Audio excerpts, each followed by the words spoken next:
Welcome everyone to the Health In Show. We're broadcasting remotely live from India, California, and Pennsylvania. So it's going to be a little bit different show, and we're going to be having a special guest call in. That's going to be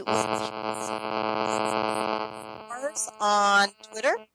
And we're also going to talk a little bit about the influenza season, as we have reports of epidemic levels of this disease. So we're having a little bit of a problem here getting on. Wendy is calling into my regular phone, and we will be able to speak with her shortly. In the meantime, Dr. Deepak Sharma, have you had any information about flu in India?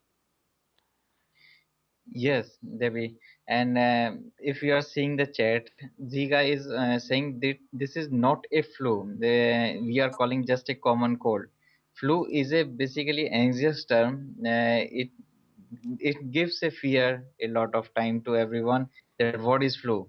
Everyone knows about that running nose and the cold from the nose with the fever, with the recurrent sneezings also. This is not a just kind of diagnosis we are just making. So we can use the term common cold. And if we are seen in India, and every country have a season when the season is changing, then our body is just adopting to the new season, and the mucosa from the nose is suscepting a new weather, and the mucous membrane will aggravate sometime and it causes the sneezing.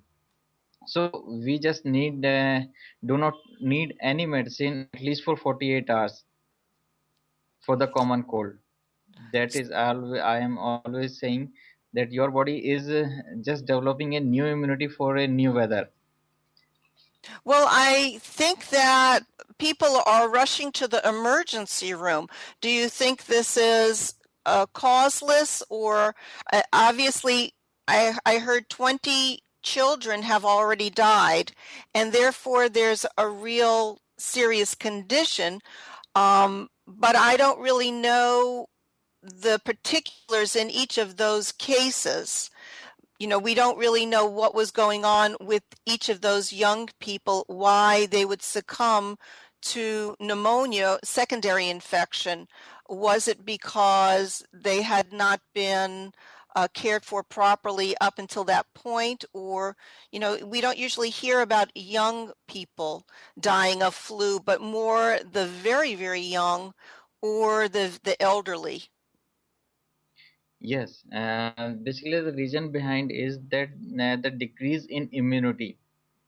They have very susceptible to any kind of viruses, any kind of weather changes, any kind of bacterial infections, and by the treatment, they are thinking that the fever is going on day by day and the sneezing is going on.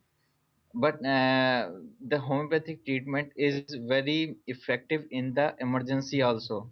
We are using in emergencies where we are not taking any symptom, just by seeing the sneeze kind of type of sneezing like that. Mhm. Maximum time the patient is coming with the sneezing all uh, This on every discharge second. or constant sneezing. I have heard some people have inquired, asked me that they have a lot of sneezing and runny discharge. So is this something that we have homeopathic remedies that are particular to this type of a flu or this type of a Yes. cold? Yes, I am just telling about the remedies, homeopathic remedies for the that kind of sneezing. When the patient is coming to the room and he is sneezing a very lot with no discharge, the kind of sneezing is treated by the Sabedilla 30. Sabedilla 30 is really good remedy for sneezing. And when it's come with the secretions, that he's sneezing a lot with the secretions, with the thirst, then the arsenic amalgam is a very effective remedy. And on the third phase, the patient is coming with the recurrent sneezing on every seconds. He is having the discharges and he is having the eruptions around the nose. He is having the acrid discharge, and he's complaining that, doctor, I am just fed up with the skin eruption because the discharge is irritated me a lot, and it gives a burning sensation. Then the allium cepa is a good choice of remedy.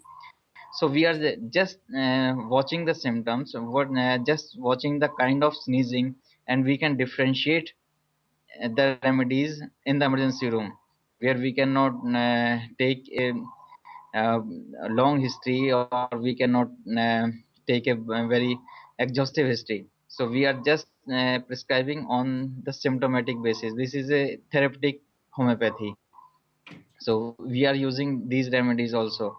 And when a patient is coming with a just acute attack, he is saying that I am just feeling a feverish and just having a sneezing 2 or 3 hours back, then the aconite is the best remedy for the Which, acutes. which was the last one you mentioned? Aconite napellus. Aconite. Okay. So you've just provided us about 4 different remedies. The Sabadilla, which I usually think of as for hay fever type of a remedy, and then Yes. arsenicum album also for we know is burning pain and is anxious, restless, and small sips of water. And then the last one, Yes. then you said allium cepa for the burning around the nose, which we see so often. And the simple little red onion can really do a great deal to help people with that. And lastly, aconite, another anxious remedy for especially if there's been a change in weather to cold weather. Is Wendy with us now? She is. Good morning. Good Good morning, morning. California. Yeah. Oh, you sound like you're up bright and early. I certainly am. How are you, Debbie? Doing great, and I'm thrilled to have you with us today. Um, Everybody wants to learn about a little bit about your history and what you're doing and the great work in homeopathy out west. So we're going to do a little introduction. The name of the show is Wendy, and tell me, how do you pronounce your last name? It's Hewland. That's exactly what I've been saying. Okay, great, Yeah. because I don't know whether I need to have an English accent to do it any differently. So Wendy Yulin, growing up in a homeopathic family, DHMFBIH.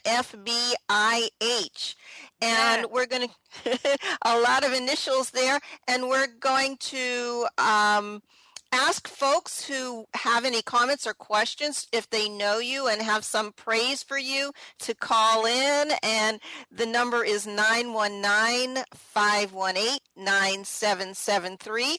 Or if you are on Skype internationally, you can ask her questions at Computers 2K Voice. So the session is going to talk about your family history.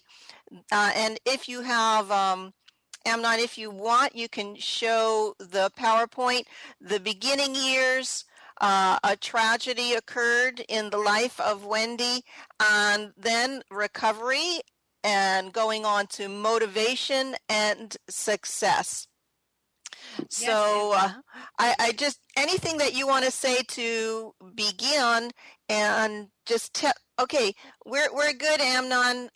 We can look at Wendy and ask her whatever she wants to say as the beginning story of her family history. Just tell me which Okay, slide to be on. Okay, right now we were on number 2, just an overview, and now we're just going to listen to Wendy speak. Good Doing morning. great. Good morning, listeners from California. Yes, I grew up entirely in a homeopathic environment. My maternal great-grandfather opened Nelson's Pharmacy at 73 Duke Street in 1860. And it was passed down to my grandmother's side of the family, the Nelsons.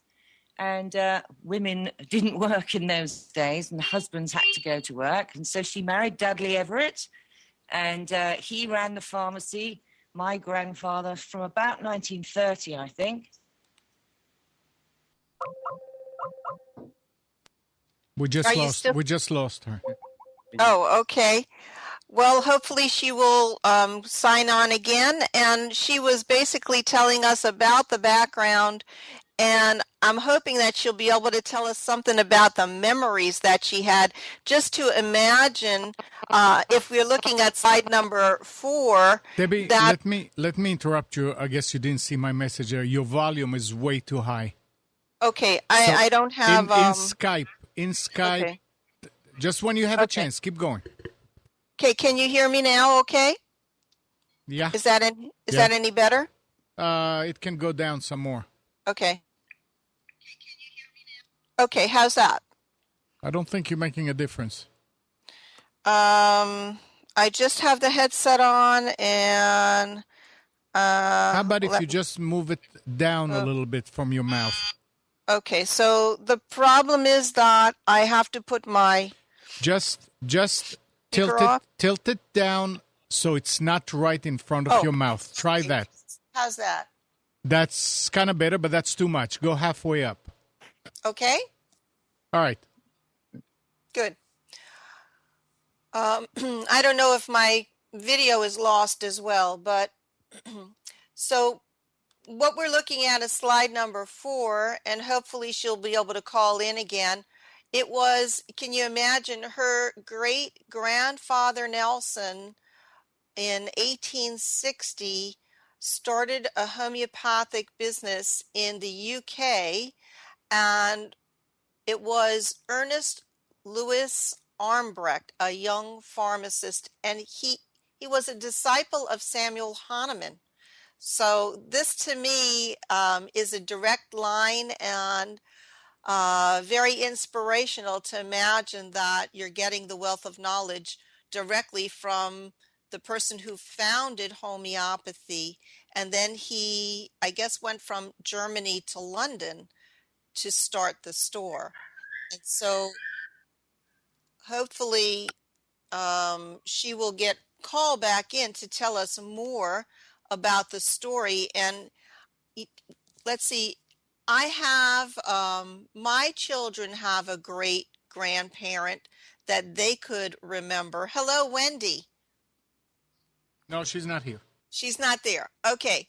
And I wonder if she could, as a young child, still have a memory of her great grandfather and perhaps even visiting the store. So we're really on our own here to create a picture in our mind of what type of a environment she lived in and where homeopathy was in 1860, getting started and starting something completely new, such as a homeopathic pharmacy with probably a basic between 100 and 200 remedies. Okay, now. Hello, I'm back. So we lost you for a minute, but I was back. Yes. I'm back now. Can you Wonderful. hear me? And I was Wonderful. just curious if you could even have a memory of your great grandfather and what life might have been like in the UK in London at that time to start homeopathy. Well, I would say he had to have been the first New Ager, because he took a risk. He actually bought a building with 3 apartments above it, and the shop front was Nelson's Homeopathic. So he took a huge risk in taking the new medicine from Germany that he'd heard about, with Dr. Hahnemann inventing it, and only, not. See, Hahnemann died, let's see, I don't know, 10 years earlier before that. And so he took a huge risk on only preparing the new medicines there. Yeah, it was about 1 to 200. They were made on the premises. He was taking a great risk because Hahnemann had only a small handful of disciples who were ridiculed quite a bit during his time. Absolutely. So he was a rebel or a revolutionary in the field of medicine, and so you can be very proud of that. Exactly. He was someone who said, no, we're going to do what Hahnemann said, which was, we've got to do the opposite. In those days, Hahnemann was still seeing chained beatings of the mentally ill, bloodletting. I mean, medicine was pretty violent then. So he agreed with Hahnemann in saying this has to get gentle and better for the patient. This cannot go on, this bloodletting and violence in medicine. It's got to change. So Armbrecht Nelson absolutely agreed with that. And I think that was his motivation to start the pharmacy, to make it available to people on the street. Wonderful. And did you walk into the original pharmacy? Were you there to smell the sights and see the sights of what was going on? Absolutely. It's that photo that's on your website is exactly the same doorway today. They've changed the interior, but I remember walking in and it was a white small tiled floor. There was a bust of Hahnemann on the shop floor. As soon as you walked in, it was like about 4 feet high. I remember looking up at it at the time and saying, "Who's that?" And they said, "That's Dr. Hahnemann. He invented all these medicines." And so I just remember staring at it for a long, long time. And then I remember the smell of arnica. We had a huge barrel of arnica in the back because it's always been the bestseller for bruises and trauma and things like that. And I could smell the arnica because it was the biggest stock we had, and there it was, and it had been there years and years, and because it was preserved in alcohol, the starting substance, that it would still permeate pretty much everywhere. You could still smell it wherever you walked. So those original remedies, they're still being used today because I understand, for instance, lachesis was the original sample of the snake venom that was used. So all of the bottles and vials you must have, are they in the pharmacy? Well, at the time that you still were in the family, had that pharmacy, they were using the originals? Absolutely. And back to the lachesis bushmaster snake, if you went into my grandfather's office, the original snake was in a custom tank around the eaves of his office. So it's a 23-foot snake, I think. There was between the ceiling and the wall was this custom-made tank, and this huge snake encircled the ceiling. Somebody needs a picture of that one. I know. I just. Why didn't anybody take a photograph of that? I just don't think it's there. I don't think anybody did. But I remember it. I'll never forget it. So, any other impressions of Nelson's Pharmacy? I mean, what about the customers coming in? Oh yeah, I remember watching with fascination of the pharmacist hand compounding the remedies in pestles and mortar. You know, they were doing a special order. Everything was handmade then anyway, but just seeing that hand grinding of the pestle and mortar just really made a big impression of me.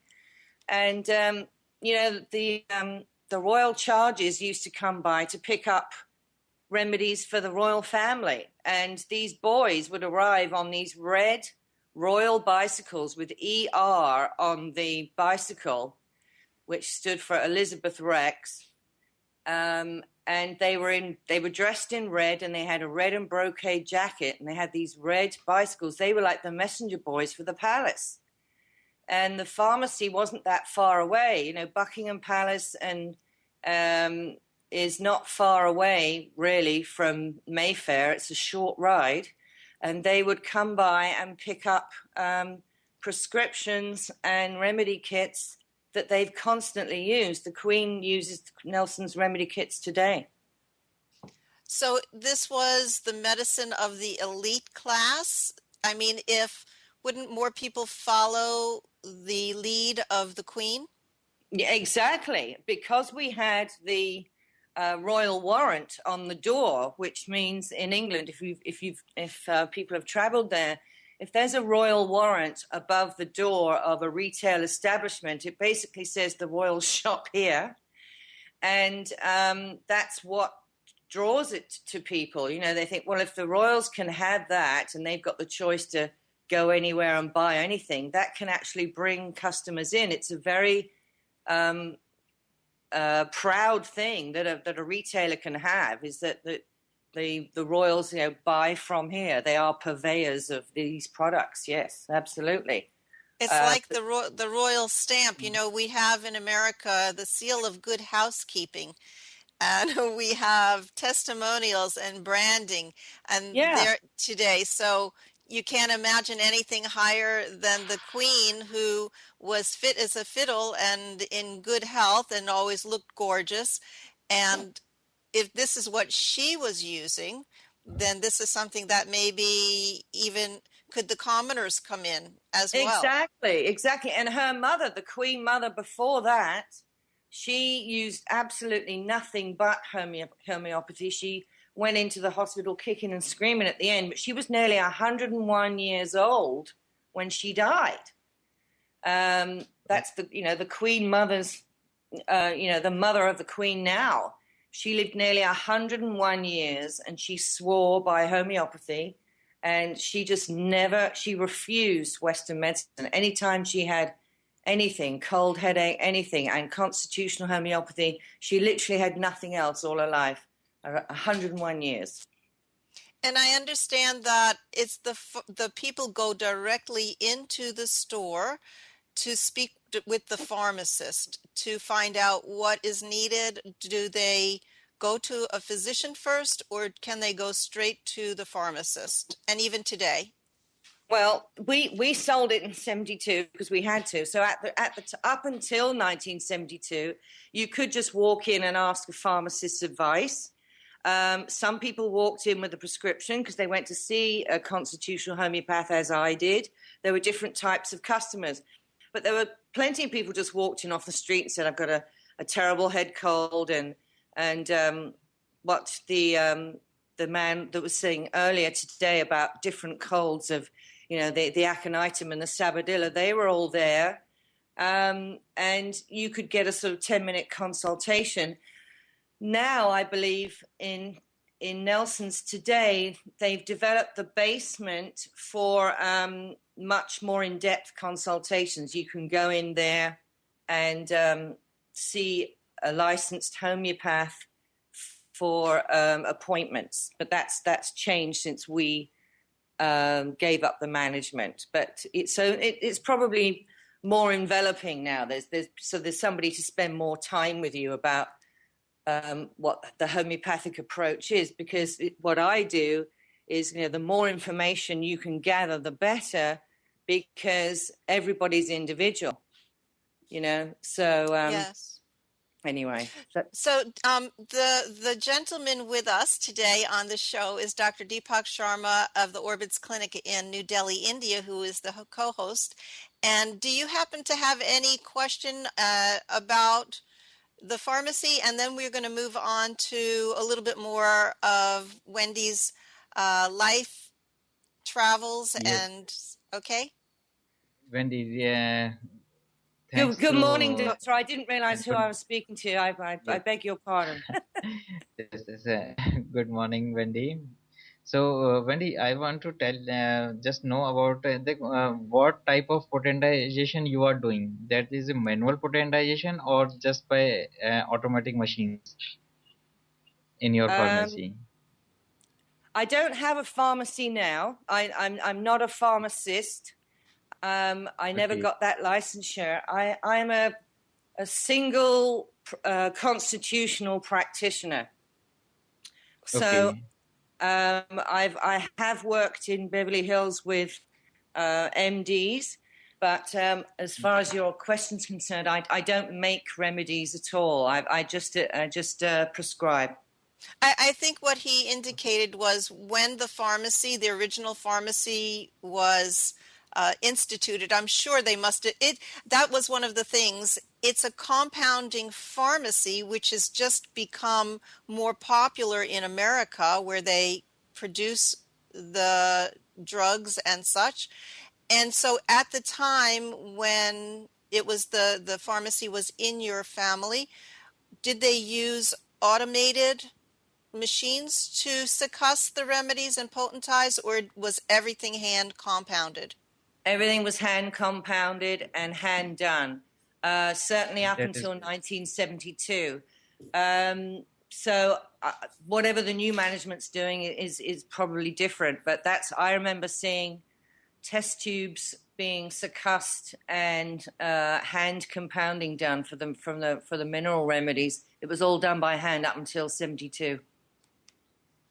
Okay, Yeah, we're going to move that is great. on Yes. to learning about your family. You're growing up, everybody has influences, and your father was an engineer and your mom a homemaker. Do you want to tell us a little bit about that? That's slide number 6, just to Yeah. do a My father was in a completely different business. It couldn't be more of an antithesis. He was an engineer, mechanic first, but then he opened his own business. We still have 150 employees today. We make specialized transmissions for race cars. And he's quite famous in his own right. And my mom stayed home to be a mom. So what was your most influential memories? I mean, were you mechanically minded, or did you like to get in the kitchen and do the cooking, or where were you I like to do a little of each. I used to really, really enjoy cooking. I did a cordon bleu cooking course for a year in London. I loved that. I've got my little diploma on the wall here. I do enjoy making dinner parties. I think the biggest influence on me were my grandparents. You know, they seemed to be like the biggest hub of the family. My dad was rather a workaholic and gone rather a lot. I sort of saw him once a week. And I used to spend a lot of time at my grandparents' house.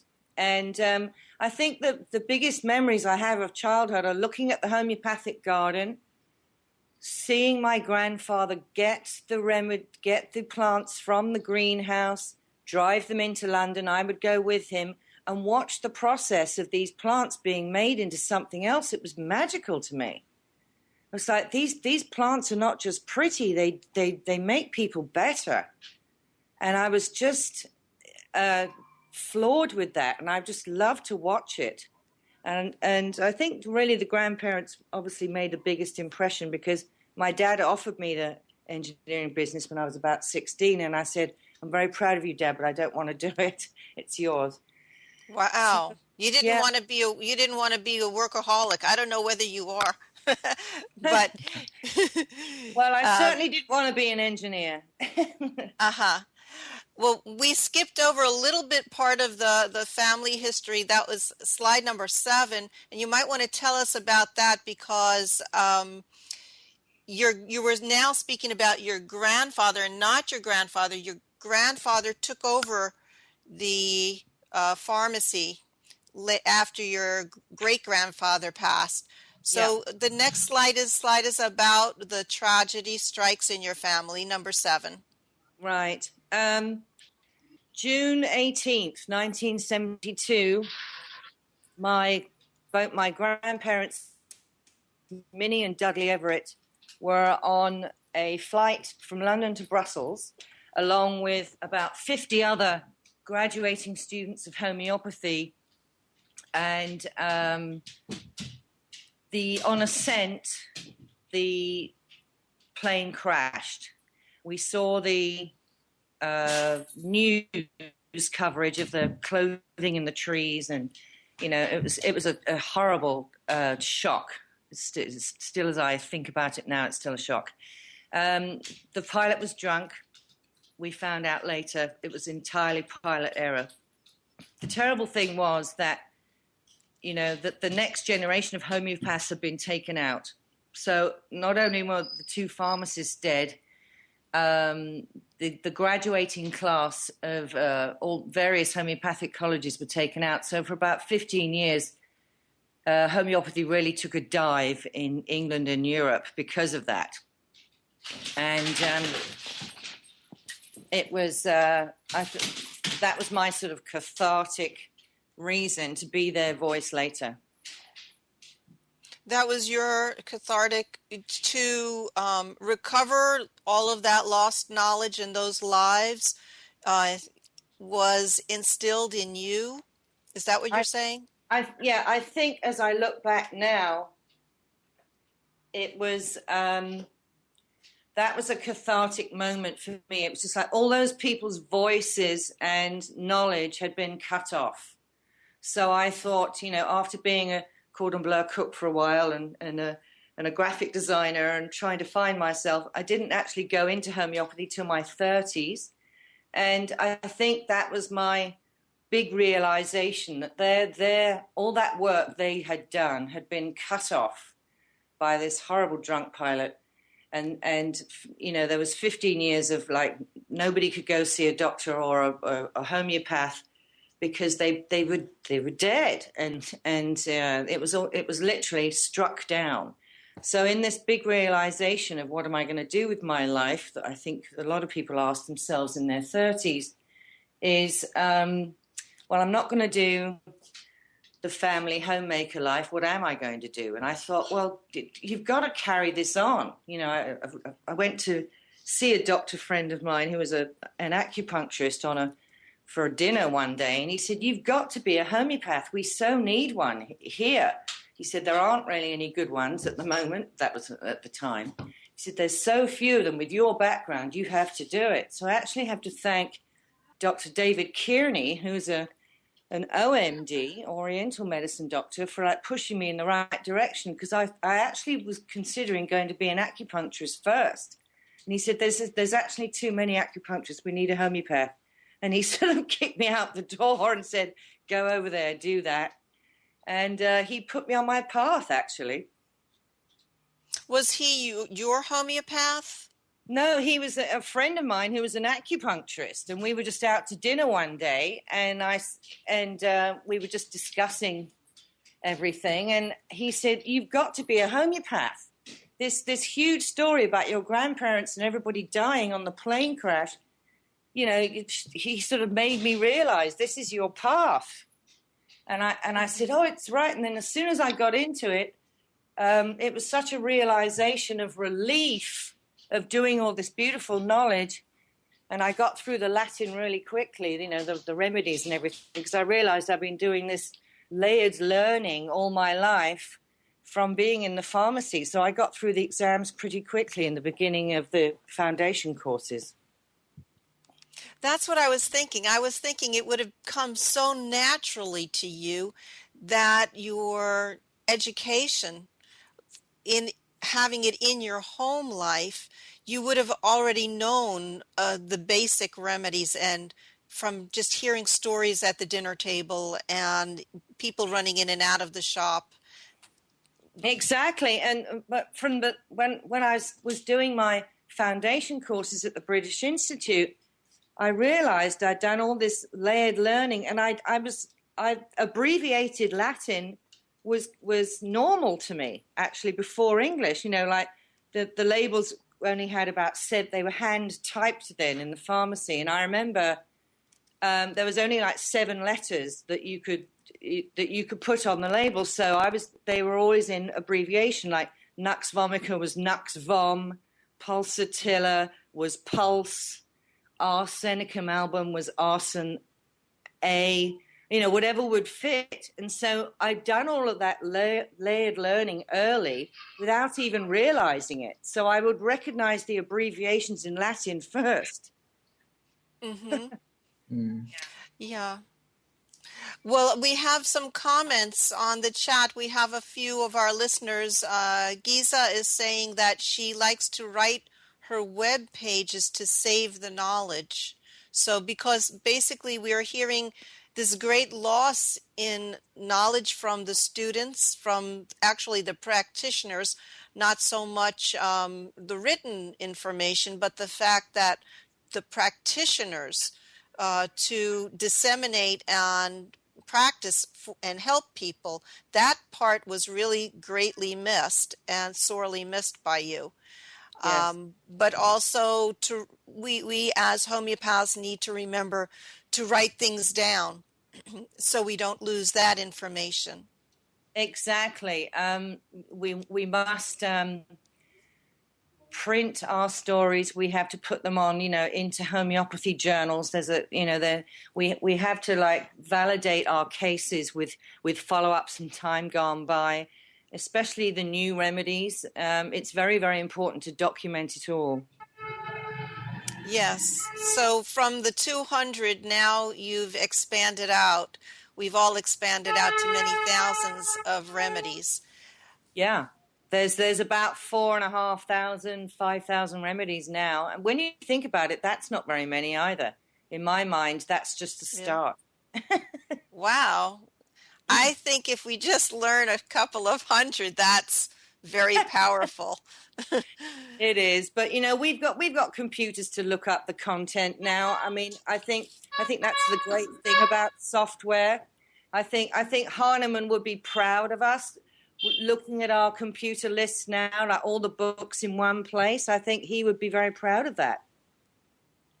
That's a very beautiful thought. I think that he would be so enamored with this, computer under your arm with a massive library, so that you could be mobile to go help somebody. I've done that a lot. I've done the house calls where somebody literally can't get out of bed. And I've got my computer under my arm and I can just go look it up. I mean, it's fantastic. That's great. Do you want to tell us how you traveled? How old were you when the airplane crash occurred? I was just curious. 14. So you were 14. a very impressionable young girl. Yeah, well, I remember hearing my mother's piercing scream when we looked at the television. I was also a very sensitive child anyway, a bit of a loner, a bit of a nerd at school. So that was a big day, 1972 in June. It was just 9 days past my birthday. Yeah. So you were just 14. Yeah. And so afterwards you did not know what you wanted to do, and you tried many other careers. Yeah, I was a graphic designer first. I was paid quite well to do that because I had a degree in fine art after finishing school. I did a lot of work for big, huge exhibitions, like retouching huge negatives for exhibitions in photography. Then I was cordon bleu chef for a while. And then I just dropped that, and then I came to the States in the 80s. My father had brought me out here on a business trip in 75, and I just fell in love with it. We went to California, we went to Chicago, which I love too. I love Chicago, and New York as well.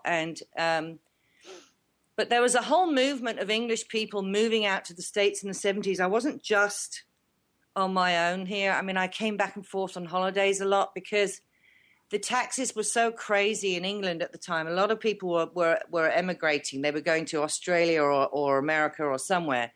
And in rock and roll, you might recall, if you're into it or have seen a documentary, the Rolling Stones were paying 98% tax or something in England. They had to move and they went to France.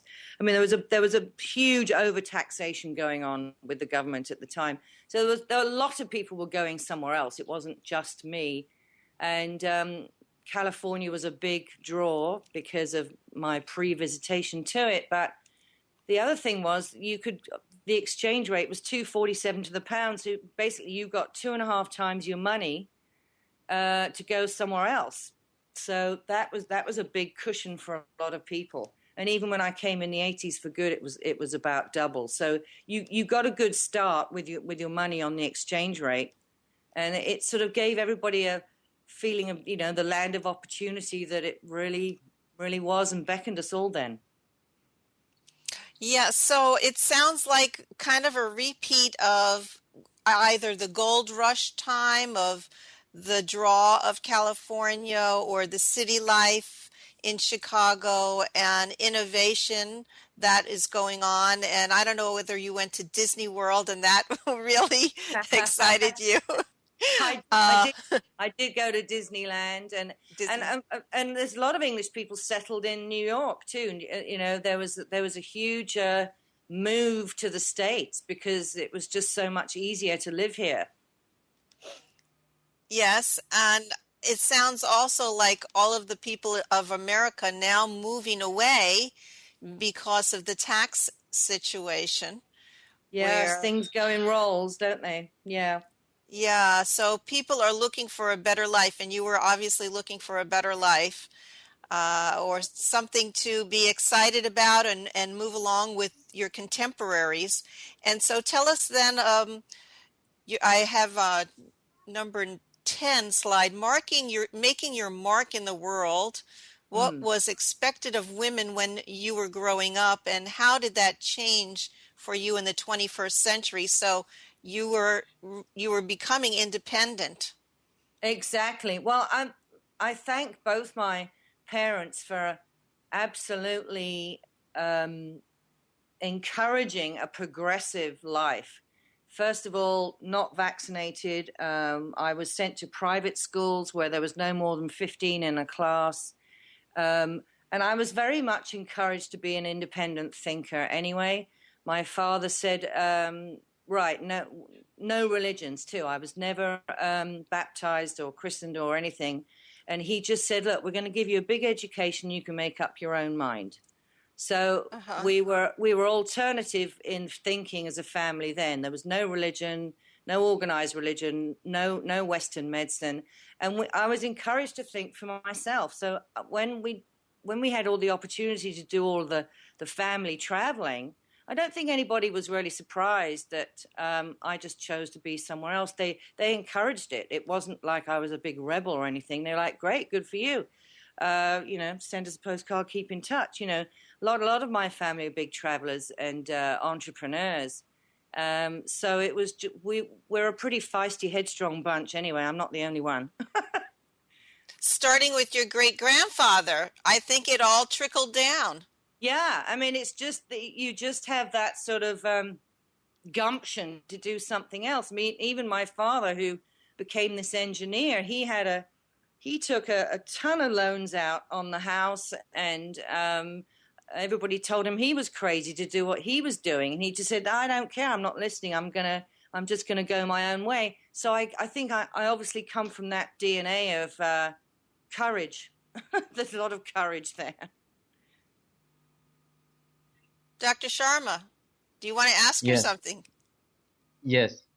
So, from where you are studying the classical homeopathy, Wendy? That is, Yes. I want to learn. Yes, my From foundation courses were at the British Institute. British Institute of Homeopathy. We had I'm not sure if it's going today, but we had a sister school at the time in the mid 90s in Southern California where I sat my exams. So you had obviously a lot of study to do at home, but I did my foundation courses were the diploma in homeopathic medicine. Mhm. And I also did the other courses in anatomy and physiology, a separate one of pathology and the nature of disease. And Great. that took up about 4 years. The FBIH on my letters is the fellow of the British Institute of Homeopathy. That's what it stands for. I'm a fellow. I'm a fellow, which means I graduated in the top 5% of my class, I believe. And then I also did the Bach Flower Practitioner course with the British Institute. And after that, I did my advanced diploma with Lewis Klein in Canada, which was absolutely invaluable. Yes, he's a marvelous homeopath. Great. And he is teaching both in Tennessee, I believe, and in Canada. He travels all over. He goes to Europe. He does constant classes in, New York, California, Portland. He's the traveling teacher. So he gets between like 40 and 60 students everywhere he goes. He's really amazing. Wonderful. So, did you had any story of the struggle in the initial phase of practice? What kind of struggle Do I have you any are story? facing? I'm sorry, doctor. I didn't hear any stories of what? A story of the struggle during the initial phase of your practice. Struggle. I think that the only struggle I can think of was dealing with the immediate volume I got because I had to. It was not a struggle. It was an avalanche. This is another weird thing of how it happened. It was sort of like the reverse of the plane crash. It was like I got so many people so quickly. The Santa Monica Homeopathic Pharmacy, which was established by the Litvak family for a good 65 years, here in Southern California, they're Eastern European too, they got so overloaded with people coming in the pharmacy. A couple of homeopaths had died, including Dr. Boni, who was a famous Italian homeopath. He died. Somebody else had left the country. So basically, I went in there with my brochures thinking, oh, this will just trickle in. This will be a struggle in the beginning. I'm just a new girl. And the pharmacist said, oh, you're the great granddaughter of Nelson's. Oh, thank goodness you're here. We so need you. And we've had 3 doctors die or leave. We're going to send you everybody. They sent me 3 or 4 new patients a day for like 2.5 years. So I got an avalanche. Your reputation preceded you. And so you need to divvy out some of those patients to other homeopaths. So how did you manage to handle them? It was full time. I didn't have any children. A lot of people were doing part-time work because they had children and a family life. I was also one of the few people, I think, that was open on Saturdays. A lot of people didn't. I took Friday off because the traffic thing was so crazy here in LA. Everybody was late. So my practice was all through the week except Friday and Saturday. And sometimes when it was really crazy, I would open on Sunday too. But I was working 6 days a week immediately. Well, that would mean that you'd have a lot of experience. And part of my question is, first of all, how would people contact you? What is the name of your practice? Where is your office? Then yeah. Shall we could do that at the end, or do you want to do that now? Well, we could repeat that. Yeah. It's okay. It's just Wendy Hewland. That's my name. And the best way to contact me is email. wendycures@sbcglobal.net. Okay. And then I'm thinking that you have to keep all of your clients' names confidential, especially in Beverly Hills. Well, it doesn't matter whether it's Mrs. Smith next door or a celebrity. It's still the same confidentiality. Exactly. I agree. I understand that. But do the celebrities talk between themselves to spread the word of homeopathy from their successes? Absolutely. Because I've had good successes with them, you immediately get their entourage. They'll send you their driver, their mother, their assistant. I mean, it's actually a very quick referral network because when there's that sort of group, they sort of tend to sort of travel in groups and work in groups. that you get referrals very fast. So if you get a celebrity, you're going to see about 10 people in a week because of the quick referral thing that comes through. Because they all come through on one check, right? That's what it means. The celebrity will pay for everybody to come. So it's just like, boom, right away. It's always quick. Uh-huh. Well, it seems, you think about all of the advertising in the market today, you have a celebrity name behind it, and it makes a greater impression upon you. And is that the same way that in Hollywood, in that they think of each other in that way, or do they not think of each other as that influential? I think celebrities sort of tend to be in like 3 or 4 different groups.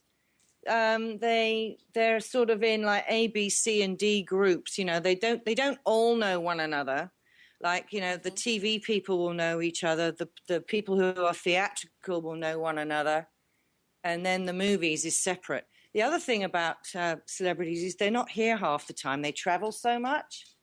So it's kind of separated out that way. But you tend to get the same sort of type of person comes through because of the referrals and the work they do together. Dr. Sharma, did you have a comment? Yes. So, Wendy, this is really a good scene, but we are just wanting to know about your classical practice. So, what kind of potencies you are using very frequently, and what are the repetitions? That is the main part of the practice. If you want to share it. Yes, it's fine. It's as far as actors go, and part of being in this area, it's a lot of actors come to me with voice problems because they have to repeat scenes so often. They might have to do a set, one scene like 50 times to get it right. Because of all the other technical problems. And if they have to shout or something, they've got an overused voice, even though it's 1 or 2 sentences or something. They'll come in and say, gosh, I had to do 50 takes yesterday on and really yell in the set or something. And they're basically wearing out their voice.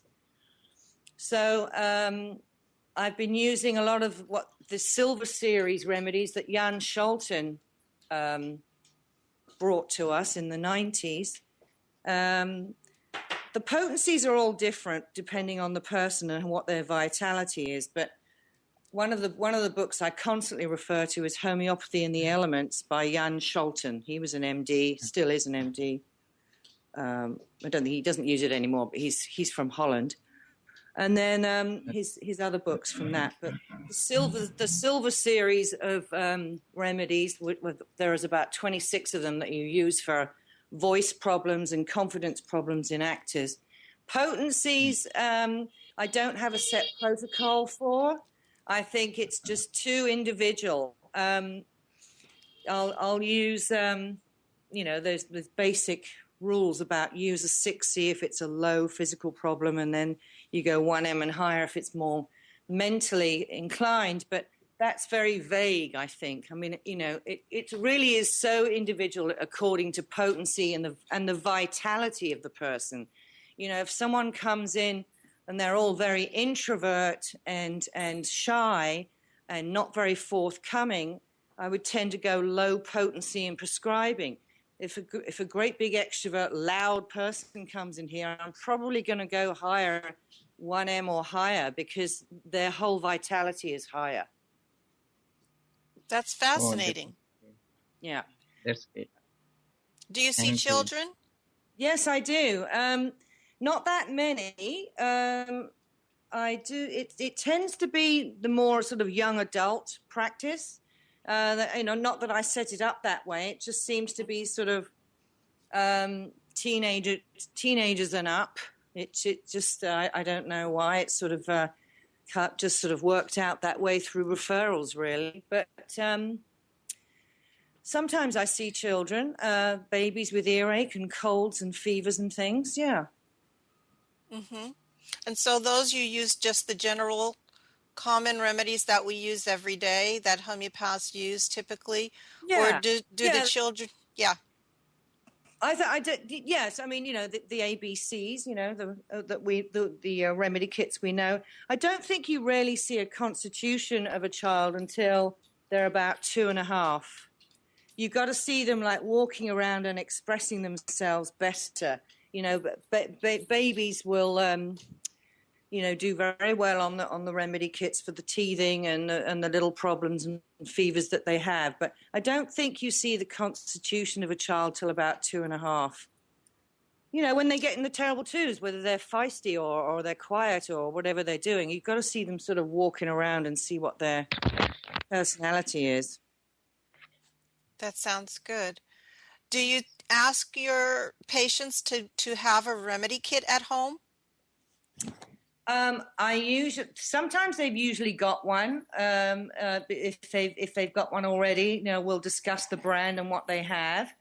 But I do when I prescribe a remedy to them, because I am the single remedy practitioner. It will be, I'll say, get a few potencies. Get a 30C, a 200, and a 1M and then they'll have that constitutional up and down range to go to. There's no point really buying one potency. I would say that's what I tend to do. If you've got more of a physical problem within it, I'd say take the 30 and then go up from there. So then they've got a choice of potency within their constitutional too. But yeah, I would say I think that the remedy kits are very good. The Boiron brand's very good. I think they're excellent to have on hand for the cough, colds, and flus, and of course the famous arnica for bumps and bruises. Everybody has that. Everybody has arnica. Yeah. Yeah. So our hour went very quickly. It's up. Yeah. And we learned really quite a lot from you. It's very exciting. And I hope to talk to you again. So on slide number 15, we're going to say thank you to Wendy Hewlin from California. If you want to tweet with her, she's on Homeopath 2 Stars on Twitter. And then contact you at Wendy Cures. Yes. And you're at Wendy Cures at sbcglobal.net for email. Correct. And her website is wendyhewlin.com. That's right. It's being done, but that'll be great. Yeah, and then I can do Skype consults too. Oh, that's wonderful. And so we're going to be having our regular show. This is the Monday Health In Show on video next week. And I'm just looking at the schedule here for January 14th. This is today. January 21 is Kate Birch and Cilla Watcott coming up talking about vaccinations and homeoprophylaxis and their protocol. Yes.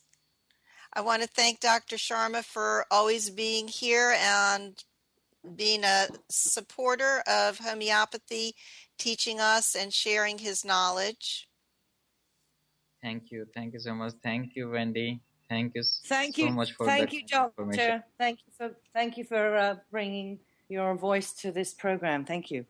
And all of our listeners out there, Dr. Bupinda and Kavitha, Akisa, Fairy Mom, Dr. Bob, Barbara, and all of the others who have not registered with their name. I know that we get many, many listeners, and you can always share the archives, and we will provide that for you in the future.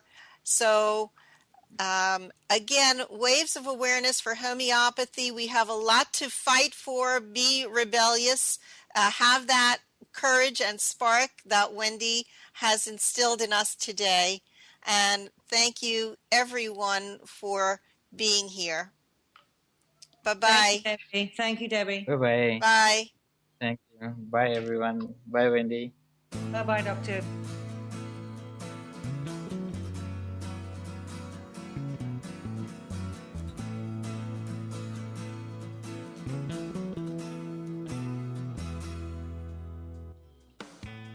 You are tuned to the Nissan Communications Network.